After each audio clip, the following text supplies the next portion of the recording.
So yun nga, what's up madlang pimples? Ngayon nga ay hindi ko na-record yung boses ng video na to dahil sa kasamaang palad, ngayong taon ay binala ko ulit bumalik sa pag-vlog at ito na yung pinakaunang video na nagawa ko papuntang Boracay. Kaso itong video na to mismo, sa kasamang palad, itong clip mismo na to, hindi ko nakuha yung audio niya. Kaya puro video lang yung nakikita nyo. Pero yun nga, papakita ko dito sa video na to yung pagpunta namin sa Boracay at ito yung pinakaunang vlog na gagawin ko ulit pagkatapos ng mahabang panahon na pahinga ko sa pagpa-vlog. Enjoy madlang pimples!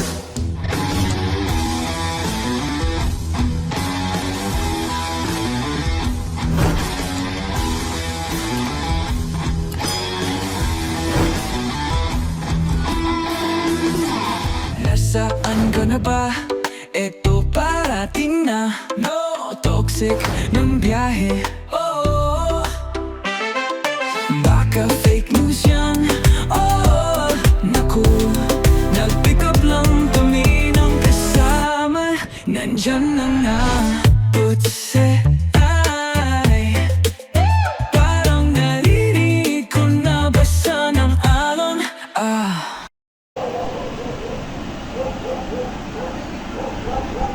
So sumakay kami dyan, sasakay kami dyan papunta ng Katiklan at doon diretso na kami sa hotel papunta ng Boracay. First time ko sa Boracay. So ngayon nga papunta na kami ng Katiklan at medyo nakakakagutom pero kaya naman yan.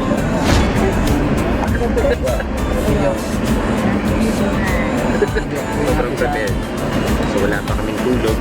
Meron, pero konti lang. Pero mas nananaig. Lalo meron. Tagalog mo, Tagalog. Mas nananaig sa ang uhaw. Mula dito sa Kalibo ay bumiyahe kami sa Katiklan at nagbayad ng mga environmental fees bago tumawid ng Boracay. So ito na yung port. Lalabas na kami dyan. Pero sa nakikita nyo, ito yung mapa. Makita ba? Yan yung mga pupuntahan namin mamaya. Ayun na si Deb. So let's go! First time mo sa Boracay.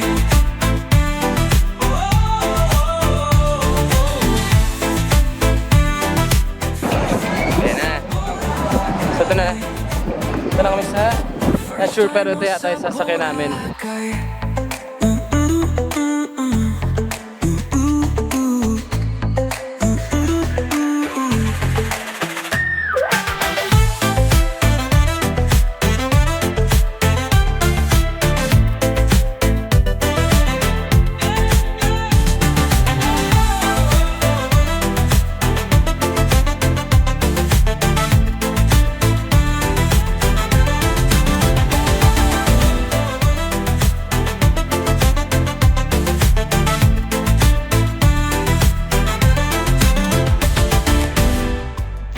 At sa wakas ay nakarating na kami sa isla ng Boracay.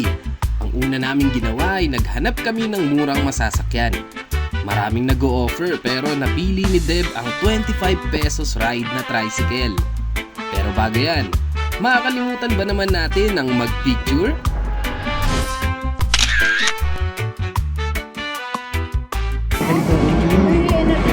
Ano feeling? Congrats! That's my wife. So what's up madlang pimples? Ngayon ay papunta na kami sa D-Mall. Mall siya pero hotel.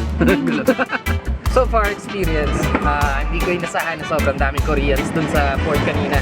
Pero ang cute nila tingnan. So far, yan yung Boracay. Nakikita yung simple lang naman pero nakaka-excite. First time. Tagal ng panahon ko nabubuhay. Saan ako napunta.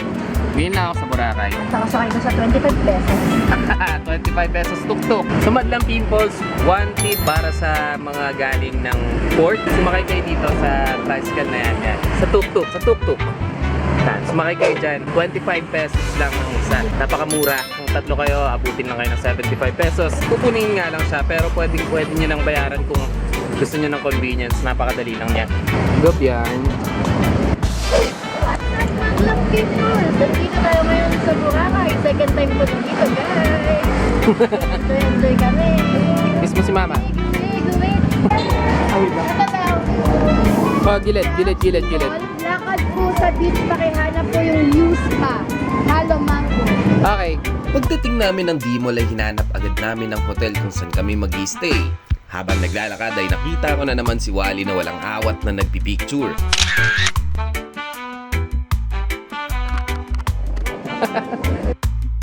Katulad ng inaasahan, ay kakaibang klase ang mall ng D-Mall. Hindi kagaya ng mga pangkaraniwang mall na may aircon, ang D-Mall ay walang interior dahil ang lahat ng shops ay nasa labas at nakahilera patungo sa beach. Babab!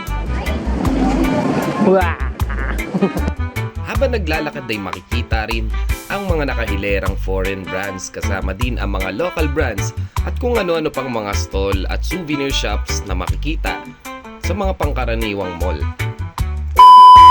What's up, Madlang Pimples? Nandito na nga kami sa hotel na tinuluyan namin at napaka-cute pero napaka-lupit. Tignan nyo naman sa labas, guys. Eee!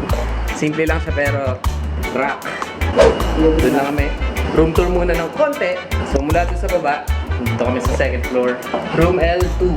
Makikita nyo dito sa loob si Beb at si Wally. Pahinga muna kami, chill down muna. Palit na rin ako ng mga isusuot ko and naayos ko pa. Pinakita ko lang muna sa inyo yung napaka-cute na hotel namin. Sneak peek pa lang yan. Woo! Let's go! Pagkatapos ng maikling pahinga, ay naisipan naming maghanap ng makakainan. Sa daan ay maraming nag-aalok ng mga activities. Napili naming kainan ang kilalang Andox Restaurant at dito nagsimula ang unang masayang gabi sa Boracay. Mula umaga hanggang gabi, sa isla ng saya at damdamin. Sa bawat sulok buhay ang gabi, musika, tawa, ang nagmamahalan, lahat ay nasa iyong kamay. Sugod sa Boracay, tayo'y magsaya, ng labing tuwin ng gabi, sumisigaw ng saya, sama-sama tayong lahat sa isla ng kaligayahan.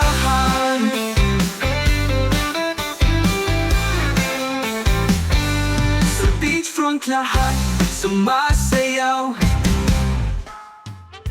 And what's up, Madlang Peoples? Wait, malabo yung camera. Second day at wala pa akong masyado nagagawa sa vlog pero marami na kaming nagawa dito sa Boracay. Katulad nito, tignan nyo yung kagabi.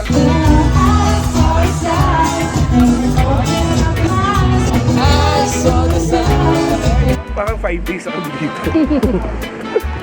Talaga sinulit namin eh. Alam niyo yung isang araw pa lang kami kahapon.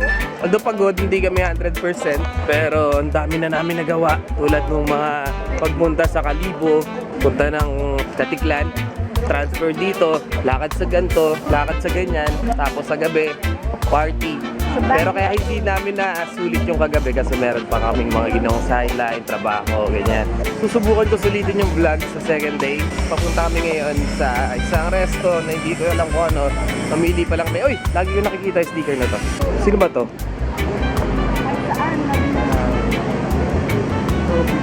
Pagkatapos namin kumain ng agahan dito sa beachfront, naisipan namin na magkanya-kanya muna at gawin ang gusto naming mga activities. So yun nga, Madlang Pimples, ginagawa ko rin yung karaniwang ginagawa dito sa Boracay, yung magpa-braid ng buhok, ayun, no? So dahil magulong-magulo yung buhok ko, para di ko naayusin, magpapa-braid na ako. Ano bang gagawin tracer? Mas may ano, yung may eye black or ibang color? Blue. Kasi siguro yung white lang. Oo nga pala, magkano nga pala ate per head? Nakadepende sa Line. each line, so medyo magastos siya. Wala bang yung ano, mura-mura pa doon? Medyo mataas pa. Nagulat ako sa presyo. Ilan lang pagagawa? Gusto mo, dito lang, gilid lang pag ano. Apat lang, dalawa dito. Pwede naman. Both sides na, sir. Oo. Dalawa lang. Wait, ang galing din. Ay, Bukas nga, mga one time. 30%. nakatanggap ako ng papuri sa asawa ko. Ganun Pogi daw pala ako pag naka-braid yung buhok. So siya si Ate Malu. Ang galing mo. Ano sa vlog niyo? When I go back inside, sir. Ayun naman. Huwag daw iba-vlog yung price. Yung alin? Yung price. Pero ang presyo niya guys, 10,000 per braid. Kasi nilalagay niya sa buko, may 24 carats gold. Habang nagpapabraid ako ng buhok kasama si Debbie, sa hindi kalayuan ay napag-isip-isip ni Wally na gumawa ng aesthetic na video sa pamamagitan ng pagtayo ng matagal sa beach. Bakit kaya? Sumadlang pimples. Bagay ba? Yun. Nagawa pa tong kabila. Tingnan natin kung okay. Iniwan na ako ni Deb. Di ko alam kung paano ko babayaran to. Wala nang tanggalan to hanggang next year. Natapos na kami ni Debbie sa aming hair braid activity. Pero si Wally, nakatayo pa rin siya ng matagal sa beachfront. So madlang pimples, ano sa tingin niya? Goods? So medyo nabitin lang ako dito sa isa kasi nakaganyan yung buko. So baka palagyan ko pa ng isa dito tapos ito, brush up na. Tingin ko naman okay siya kaya isa pa mamaya. Kasi tingnan mo naman yung lugar namin sa tanghali ang ganda. Kahit simple lang siya, ito siya. Nice. Tapos maganda. So para siyang Santorini, ayun daw siya. Tignan. Yan yung kaibigan na nagpapabraid. Pili ko naman mabe-braid pa dito. Lalo dito sa ibabaw. Konting pahinga at kumain na rin kami ng lunch dito sa Nigi Nigi Sports Bar. Ang ganda rin ng design ng bar na to, madlang pimples. Maya-maya lang ay dumating na rin ang iba pa naming mga kasama.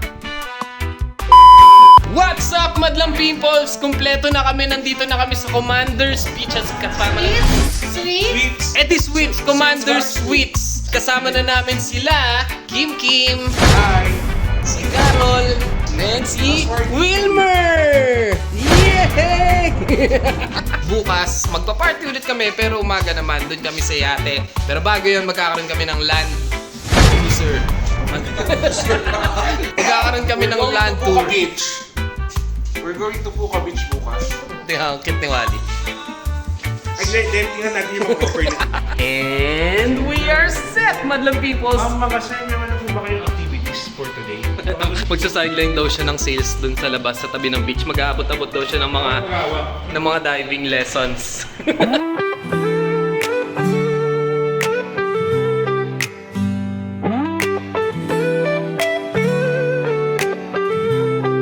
Unang beses ko sa Boracay, kasama ang mga kaibigan ko.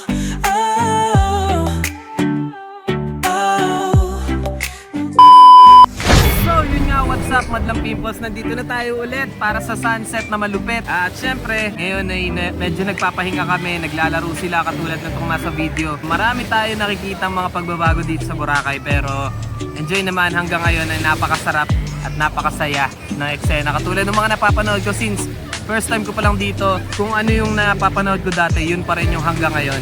Ito yung second day, nakasama namin sila. Magpa-party-party ulit kami. Mas enjoy ngayon kasi naka-all out daw yung gusto nilang gawin. Mas lalagyan namin yung mga bagay-bagay dito sa Boracay.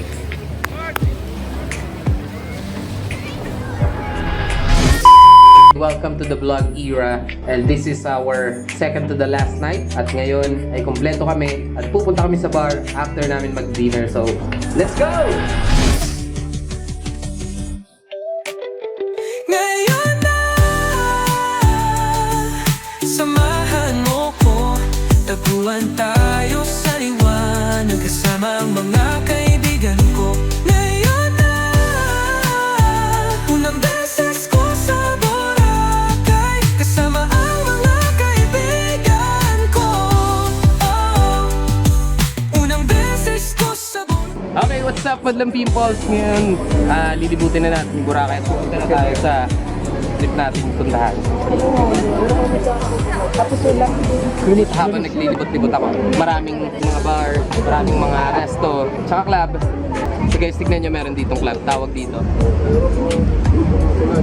The Empire. Kasi sinong mag-aakala nandito na sa harap kong buhangin na iyong panda at sabay ang tahimik ka mga kasama. Ayun nga pala event ngayong gabi, may pa-celebration si Wally ng birthday niya at nandun kami para mag-celebrate at kumain dahil first time lang kami na malilibre ni Wally sa birthday niya. Sa kilala niyo naman si Wally, siya yung mataban. Kasama namin kanina. So ito yung mga lugar. Habang wala pa kami dito sa venue, papakitaan muna namin kayo ng iba't ibang bar dito sa Boracay. Ay mo, huwag mo nang tayin. Hi!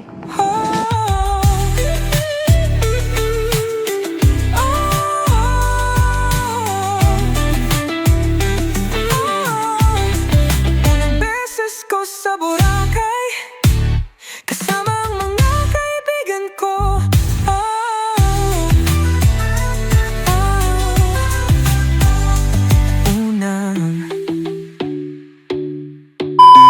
Boom! Ito na yung polo ko ngayon. Nagpalit lang ako kasi, ayan. So 550 yung bili ko, pwede na. Thank you ate. Bye! Bye-bye! So yun, kasi sumaglit lang ako ng polo. Ah! So yun, Madlang Pimples, nagtatampo kasi sila Wally kasi akala nila hindi ako magpo-polo pero wala na kasi ako ibang polo. Nasuot ko na kanina kaya kailangan kong mag-rush ng polo ngayon at medyo madilim, sorry. Whew! So yan, change costume, naka-polo na ako para hindi na magtampo si Wally kasi baka kainin niya ako bigla. Kim! So yan, bago naming tropa. So mamaya naman, dahil kailangan namin ng white na polo para bukas, bibili ako ng white na polo. Pero video okay. Dito sa Toyang. Hey! Dito lang ako nagsuot ng ganito. First time daw niya magsuot ng polo. Parang kasalanan ko pa.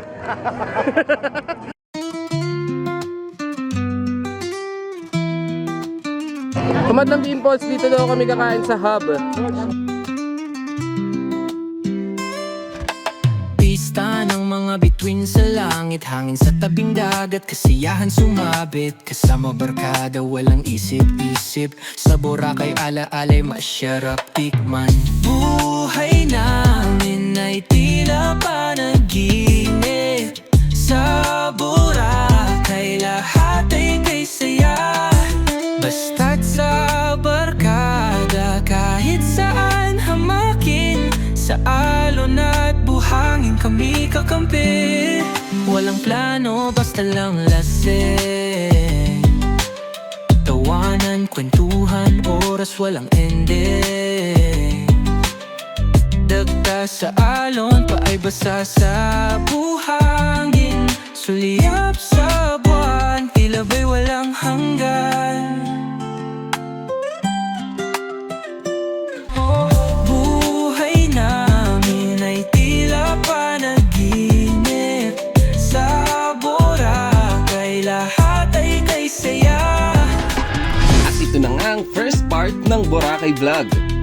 Abangan ang part 2 dahil mas marami pang activities na mangyayari at maishishare ko sa inyo, Madlang Pimples. Marami kaming plano ngayong taon at habol namin na makapag-travel pa ng malayo. Pero para maging posible ang lahat ng yan, huwag niyo sana kalimutan na mag-subscribe sa channel ko at paki-like na rin ang video na to kung nagustuhan nyo. Ikaw, may kwentong Boracay ka ba? Magkwentuhan tayo sa comment section. Hanggang sa susunod na video, Madlang Pimples, paalam!